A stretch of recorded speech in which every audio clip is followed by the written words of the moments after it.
This question comes from KCSE of the year 2003, and it was question 9 in paper 1. Now the question reads, the setup below represents the apparatus that may be used to separate mixtures of two miscible liquids C and D, whose boiling point are 80 degrees and 110 degrees. You are required to label part B, and you are asked the purpose of the thermometer and which liquid is collected in the test tube.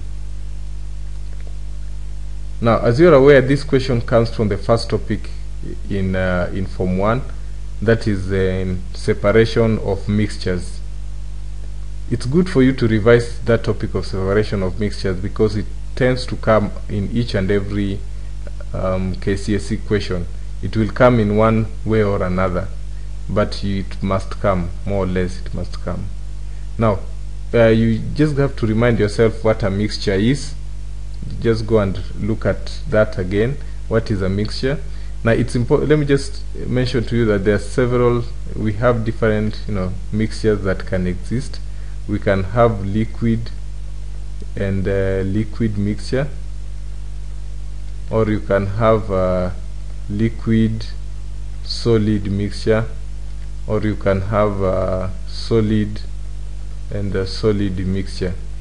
Okay. Now in this case we have a liquid and a liquid mixture, and we are told that it is miscible, and that's very important because we have other solid liquid mixture that are immiscible.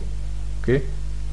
Now immiscible means they don't mix completely together. Like if you have a substance A and a substance B, that is liquid, and you find that they are not mixing together, that we say that they are immiscible.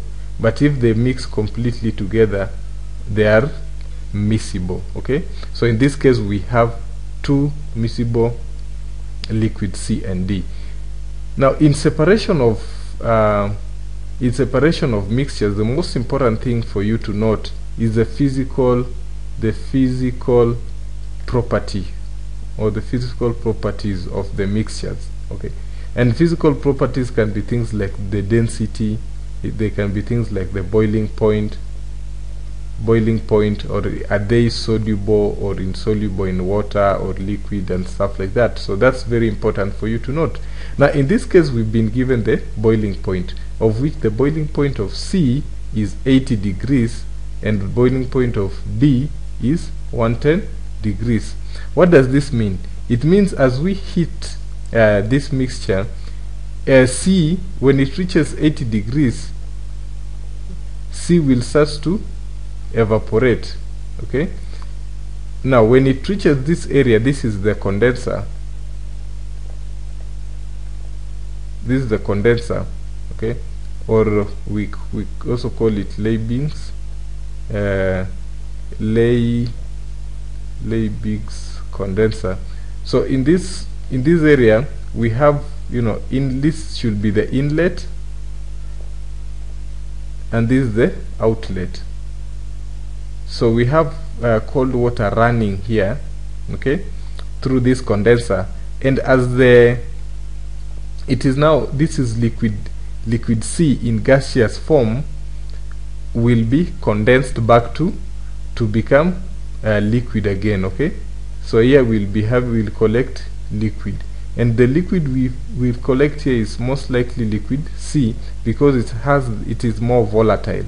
Okay, it is more volatile. So we'll collect liquid C here first because it will evaporate.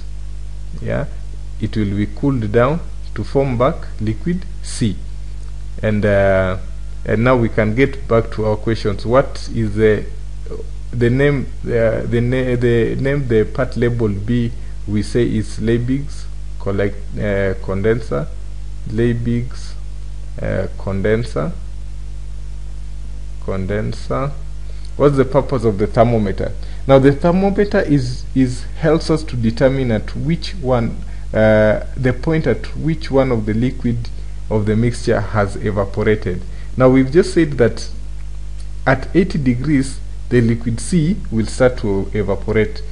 Now the temperature tends not to change when evaporation is taking place. So it's only until evaporation has completely taken place that we'll see the temperature starting to rise again. So the purpose of the thermometer is basically to help us to know when the evaporation is taking place and when the evaporation has already taken place. Okay, and which liquid is collected in test tube? Of course, is liquid C. Now I want to end this tutorial by just playing you showing you a demonstration on the process of condensation that I have with me here. Okay.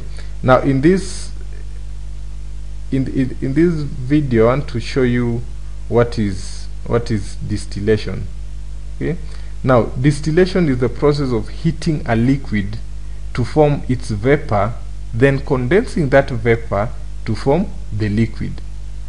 And I'll demonstrate here with an experiment on a salty water. Okay, I'll take this container Noritot to have a salty water. Now before I do that, I just want to label for you the parts of a distillation system.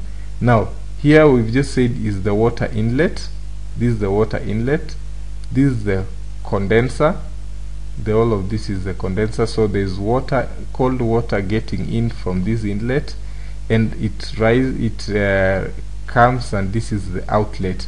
Now we have seen some KCSE questions that are asking you to identify the errors of labeling. So they've said that this is the outlet and this is the inlet, and you just have to mention that. Well, you have to notice that this is usually the inlet and this is the outlet. The upper part is the outlet, and this of course is the condenser.